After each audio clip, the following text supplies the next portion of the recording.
on the Democratic side tonight, the all-out battle continues. Bernie Sanders, we can project at this point, is leading in the race. We're not declaring a winner.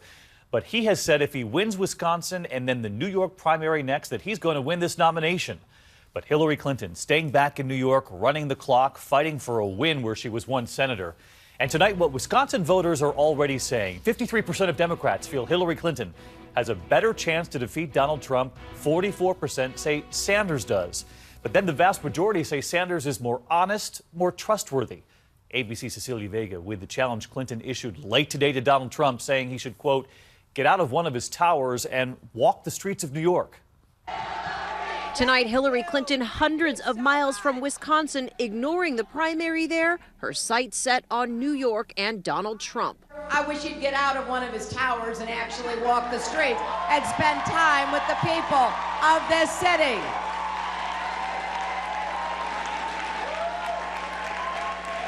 Because peddling prejudice and paranoia is not the New York way. If Clinton loses Wisconsin, it would mean she's lost 6 of the last 7 contests.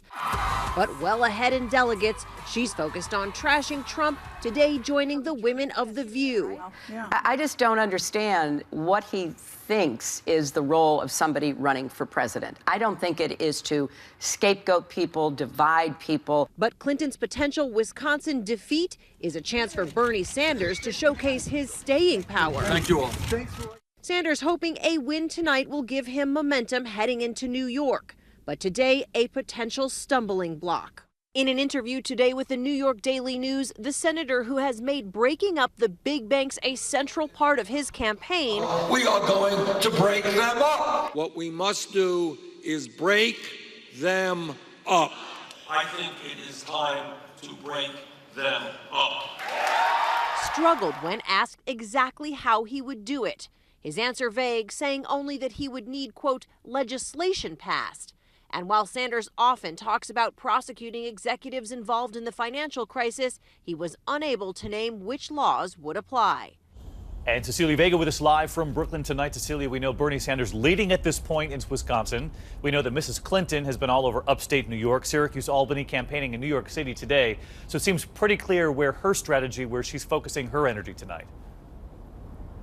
That's right, David. Right here in New York, her husband was even campaigning in the state today, saying that this race psychologically all comes down to New York. But first, they have to get past Wisconsin. And if this is any indication, David, her team does not have a victory party planned for tonight. All right, Cecilia Vega in Brooklyn with the view of Manhattan behind you. Cecilia, thanks. Let's get right to Jon Karl, because John's been digging into the numbers. And tell me about the late deciders in this Republican primary. Well, one big factor here is that those who decided late voted more for Ted Cruz by far than Donald Trump. Take a look at those that decided in the past week, David. 46% for Ted Cruz, only 29% for Donald Trump. And John, we know this has been a bruising last few days for Donald Trump leading into those late deciders. In the meantime, contested convention, the chances of this happening went up dramatically tonight with this win for Ted Cruz. They sure did. But what do Republican voters say about it? Well, Republican voters in Wisconsin, even as they were voting for Ted Cruz, are saying, majority of them, that they don't like the idea of a contested convention. Look at this.